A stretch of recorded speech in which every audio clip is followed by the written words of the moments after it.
Атырауға жұмыс сапарымен Қазақстан Республикасы энергетика вице-министрі Әлібек Жамалов келді. Өңірімізге сапар барысында вице-министр мұнай-газ және энергетика салаларын дамыту бойынша мәжіліс өткізіп, өңіріміздің бірқатар өзекті мәселелерінің шешілу жолына үңілді.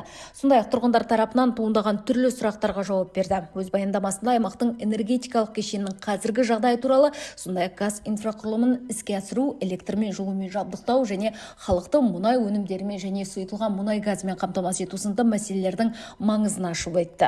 Келелі кездесуге қала әкімінің орынбасары Нұржан Ермұханов қатысып, бұл жиынның мәні мен маңызы зор екенін атап өтті. Жиында сөз алған вице-министр айтылған мәселелерді уақытылы шешу үшін бар күшін салатынын айтты. Атырау энергия кешеніне қарасты Атырау жылу электр орталығының қолданыстағы активтері қайта жаңғыртудан өтіп жатыр.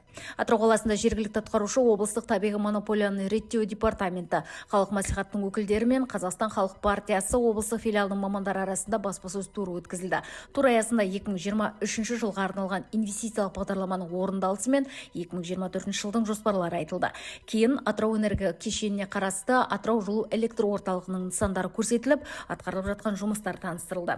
2024 жылдың жоспарына сәйкес жылу энергиясын өндіру және жабдықтау бойынша инвестициялық бағдарлама бекітілді. Нәтижесінде орталықтағы энергетикалық жабдықтар, турбина цехы, қазандық цехына арналған жабдықтар мен автотехника жаңартылып, қайта жаңғыртудан өткізіледі деп жоспарланып отыр. Атырау жылу беру маусымына сақадай сай. Бұл туралы Атырау энергия кешенінің Атырау жылу жүйелер акционерлік қоғамының ұйымдастырған баспасөз турында мәлім болды.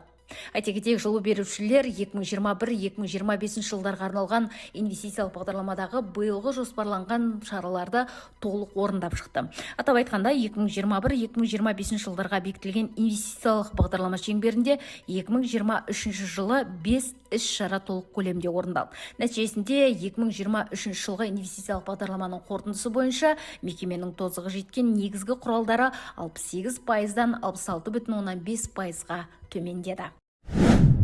Атырау энергия кешеніне қарасты Атырау жарық акционерлік қоғамы 2023 жылды табысты аяқтады. Өткен аймақ тұрғындарының қажеттіліктерін қанағаттандыру және электр желілерінің тұрақтылығын қамтамасыз ету үшін бірқатар жаңғырту мен жөндеу жұмыстарын сәтті іске асырды. Сондай-ақ автокөліктерді жаңарту мақсатында 2023 жылы 8 арнайы көлік пен 1 дана электротехникалық лаборатория сатып алынды. Айта кетейік, 2023 жылға инвестициялық бағдарлама бойынша атқарылған жоба 98%-ға игерілді.